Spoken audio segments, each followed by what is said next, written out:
fin de mon mandat, vous allez voir un Congo nouveau. À faire asseoir le Rwanda sur le banc des accusés.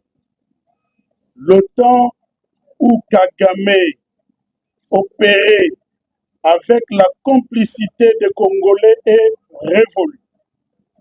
Le temps où il a menti et nargué les communautés sous-régionales, régionales et la communauté internationale est également révolue.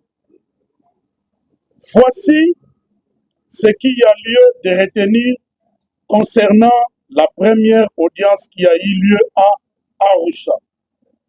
1.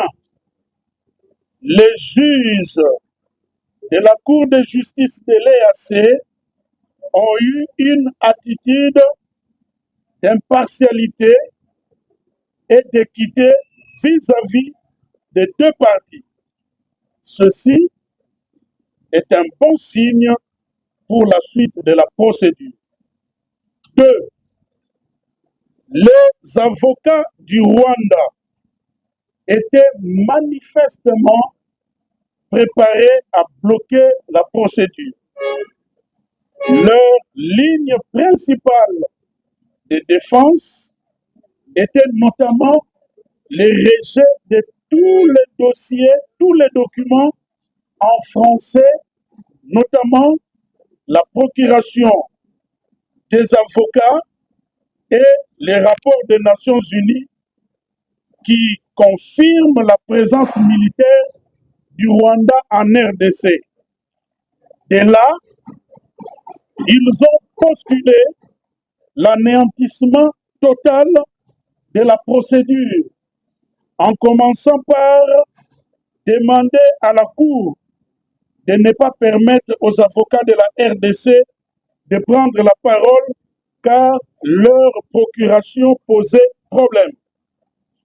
Ils ont dit à la Cour qu'ils étaient incapables de lire un document écrit en français, alors que le Rwanda est un pays francophone et qui dirige actuellement la francophonie. 3.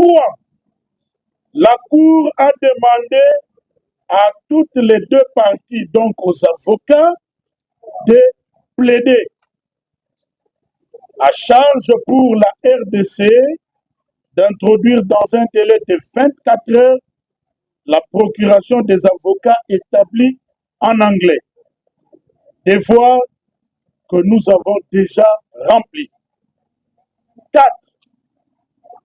Nous avons donc plaidé sur les autres documents que le Rwanda avait envoyés bien avant pour demander à la Cour de se déclarer incompétente au motif principal que les faits dénoncés par la RDC sont antérieurs à son adhésion à l'EAC, document auquel nos avocats avaient bien préparé les réponses et transmis à la Cour avant l'audience. 5. Les plaidoiries ont porté sur les éléments indiqués au point 4. Nos avocats ont démontré que les exactions graves et flagrantes commises par le Rwanda en RDC ne sont pas qu'antérieures à notre adhésion à l'EAC, mais elles continuent jusqu'à ce jour et ceci viole l'acte constitutif de l'EAC. 6.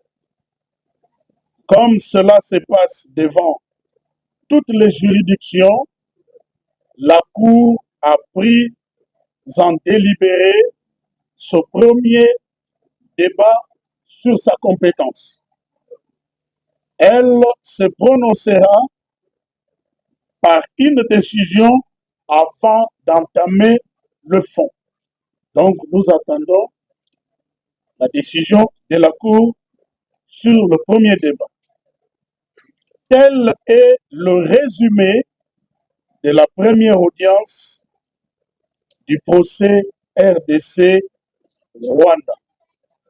C'est ici les lieux pour le gouvernement de la République de demander à tout notre peuple de soutenir le combat que le président de la République, garant de la nation, mène contre le Rwanda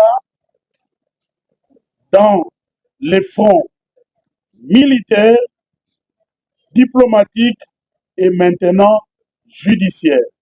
Je vous remercie.